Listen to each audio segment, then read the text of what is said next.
everyone, thanks so much for being here. My name is Kat and I make houseplant videos here on Good and Planty. If you just so happen to absolutely love this video, please consider liking it, commenting, subscribing, or follow me on Instagram. All of these things help me grow my channel like a plant. Happy New Year! It's a new year. It is 2021. How exciting is that? It's so funny because I'm filming this in 2020, but I'm just envisioning what it's gonna feel like to be out of this year. I did one of these videos for 2020, but I did not get a lot of those plants. In fact, I don't think I got any of those plants, but that is definitely not going to stop me from adding to my houseplant wish list and sharing it with all of you. I will not repeat any of the ones that I added in 2020. So here we go. Here are my 2021 plant dreams tacked onto my 2020 plant dreams. Plant number one is the HOYA rotundiflora.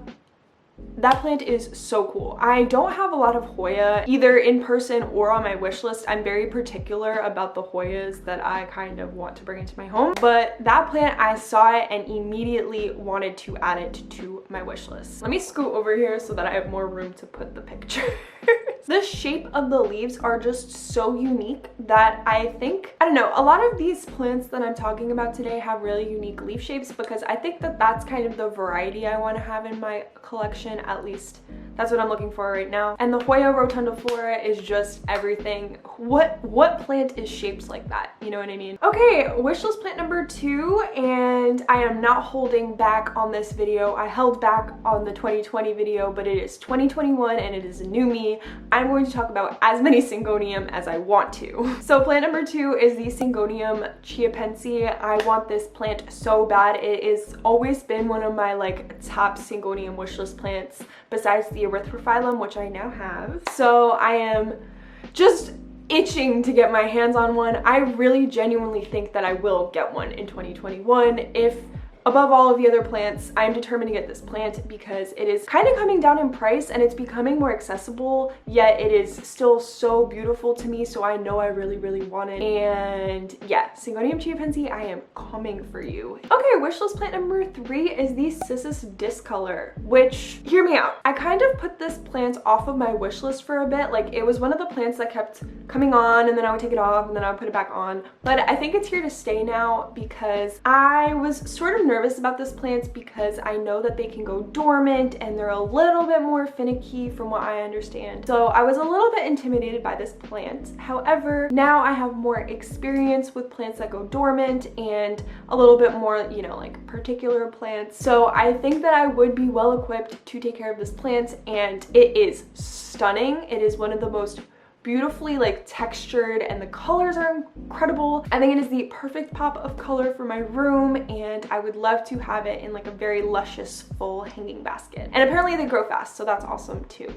Love that. Sorry, my camera died. I am not that professional after all. Number four on my 2021 wish list is the alocasia aslanii. I think that's right. Basically, this plant caught my eye on Instagram like that. It was like nothing. The color of this plant is stunning. It is so, so beautiful. And I kind of went through a little alocasia phase where I had a lot of alocasia on my wish list, and then I kind of pulled back a little bit because of the whole spider mite thing. But this plant absolutely is worth the risk. Like, it is so, so beautiful. You can tell. You're looking at the picture right now. And of course, I'm always like a little sucker for some pink, so what can you do? Plant number five is the pitcher plant. I have been wanting a pitcher plant for so long. I want a carnivorous plant, and I probably put this above a Venus flytrap, to be honest with you. I just think that the pitchers are so unique, and I definitely want one of the varieties with the larger pitchers. I don't really know what's stopping me because they are accessible by me and not like crazy priced. So I think this summer, when they're not, you know, potentially going dormant, I might pick one up, and who knows, maybe it'll help with the fungus gnats in my house as well. Plant number six,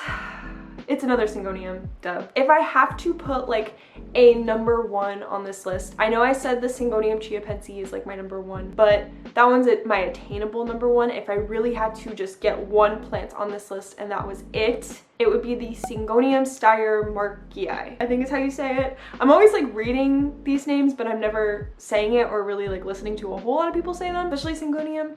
So, but this plant is one of the most unique Syngoniums on my list personally. It really just comes down to the leaf shape and the incredible indentations on the foliage.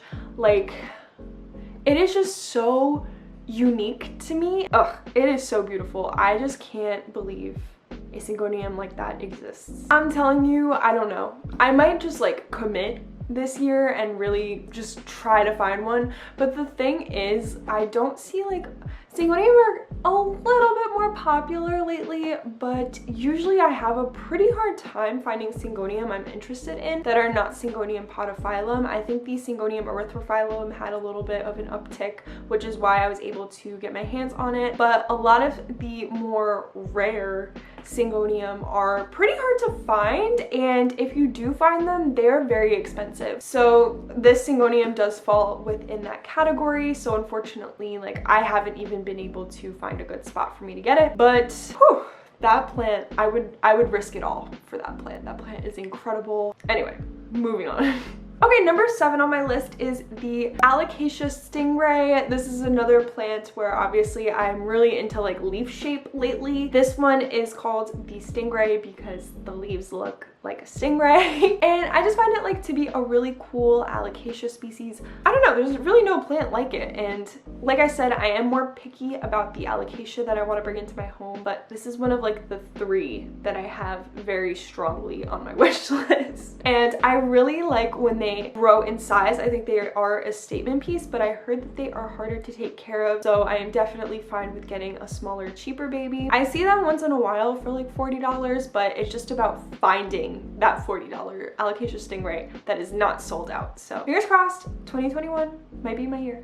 Who knows? Okay, plant number 8 is another Syngonium. I'm not holding back. I don't care. I'm shameless. I love Syngonium. And this is one that I definitely don't know how to say. I will pop the name up on the screen. It is so cool. I saw it here and there for a little while, like honestly a lot on Pinterest for some reason. And then Kaylee Ellen started selling them and showed them on some of her videos, and I was literally like, don't tempt me. It was the only plant I considered getting from her shop because I can't afford shopping from her shop. Not that the prices are unfair. I know it's a whole thing. I'm not saying they're unfair. I just can't afford them. But this plant really had me considering an order because it is just such a cool and unique plant, and I really have been wanting one of the like smaller formed Syngonium. There's a couple different ones that I have my eye on, but that was probably the top when it comes to small foliage Syngonium for sure. I think it's a very, very cool plant, very unique,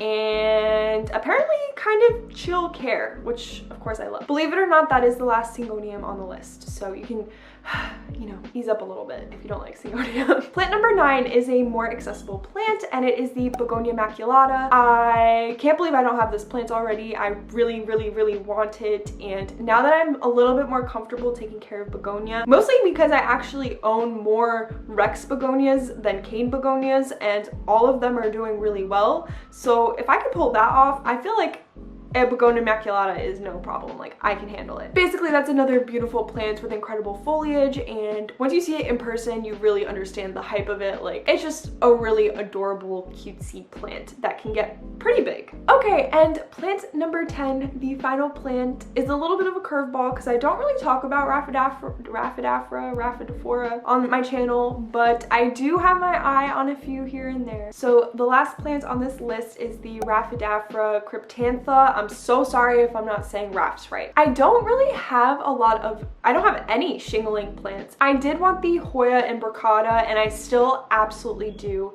So these are 2 shingling plants that I have on my wish list. I just haven't done it yet, pretty much, and they are a little bit more expensive, so I'm just kind of waiting for the right time, the right deal to come across, and hopefully I can scoop one. But I find that the cryptantha has a stunning leaf pattern, and I really love, like, it looks like it has a really nice texture. I've never seen one in person, but I'm definitely interested, obviously. So I hope to get one, and I think it would be really nice to have a shingling plant. That is definitely something I want to give give a go. Here's hoping 2021 is my year of shingling plants and syngonium. That's gonna be it for today's video. Thank you all so much for watching. I hope that you enjoyed seeing some of these plants and maybe you grew your own wish list. I really appreciate you all so much. I know I talked a little bit about the new year on my latest video, but if you did not watch that, I just want to say thank you all for supporting me in 2020, and I hope you all have a lovely 2021, or at least, you know, the best that it can be. So I really appreciate you all, and I will see you in my next video. Bye!